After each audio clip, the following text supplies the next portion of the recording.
حزتني يا اخويا، حزتني وحزتني وحزتني حزتني يا سعاد.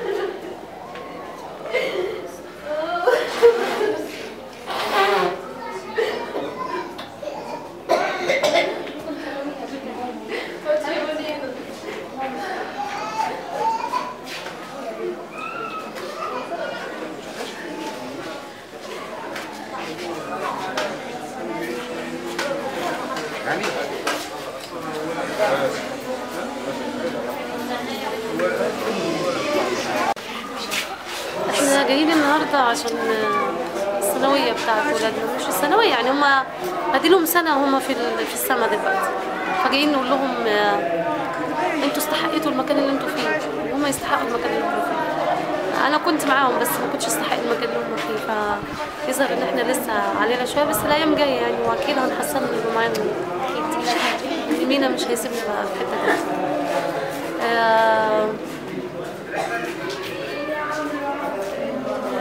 هننزل يوم 9 أكتوبر. نازلين يوم 9 أكتوبر، هنمشي في نفس المسيرة اللي مشيت فيها ونفس المكان ونفس رجليك مكان اللي مشيت همشي فيه، وعشان نروح نقول لهم ان احنا لا جايين نخرب ولا جايين نكسر ولا جايين نبهدل ولا جايين نحتل مسبيرو زي ما انتوا بتقولوا وكاتبين في جرايد الاخبار ان احنا نازلين يوم 9 أكتوبر عشان نحتل مسبيرو. لا، نفس الالاعيب بتاعت الاعلام المغرض الفاسد اللي بيحرض دايما على الفتن الطائفيه، احنا رايحين مسبيرو عشان نقول لهم ان احنا نفكرهم بالعمله بتاعتهم، عمله الاعلام الفاسد والجيش الفاسد اللي دهس ولادنا وضربهم في مسبيرو.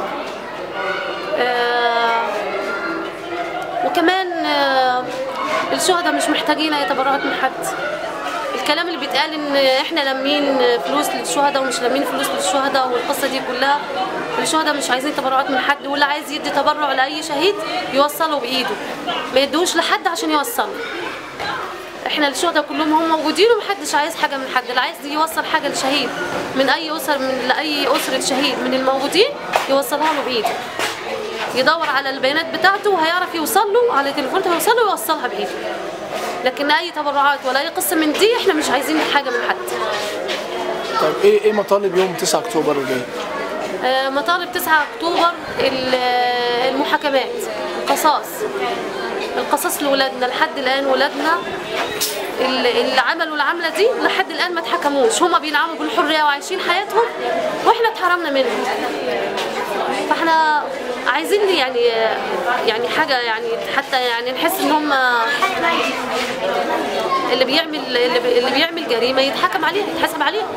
احنا مش المفروض ان احنا في دوله قانون ولا دوله بلا قانون؟ طالما انتم معترفين ان احنا في دوله القانون يبقى نفذوا القانون اللي انتم بتقولوا عليه. احنا لحد الان من 25 يناير لغايه يومنا هذا مفيش تنفيذ للقانون. القانون بتاعكم انتوا اللي بتنفذوه عليكم انتوا، بتجرموا البريء وتبرئوا المجرم. ده اللي احنا شايفينه من القانون. عايزين تنفيذ القانون، عايزين دوله القانون. طيب وايه المطلب الخاص بالاعلام والتلفزيون؟ ايه المطلب في اليوم ده؟ المطلب في اليوم ده محاكمه الاستاذه اللي اسمها رشا مجدي اللي طلعت في الاعلام، واسامه هيكل ماشي اللي طلعوا وقالوا الحقوا الاقباط بيضربوا الجيش بتاعهم.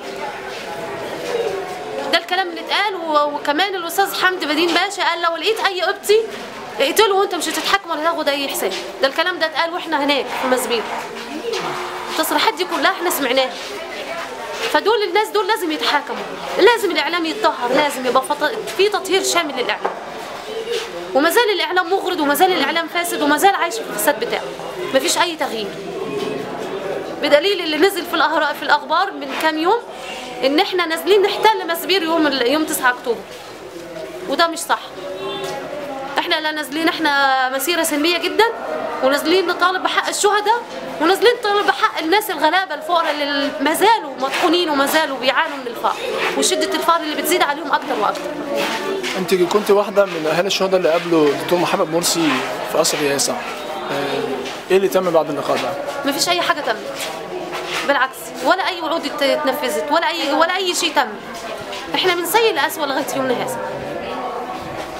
ما فيش اي حاجه تمت من ساعتها من بعدها خالص.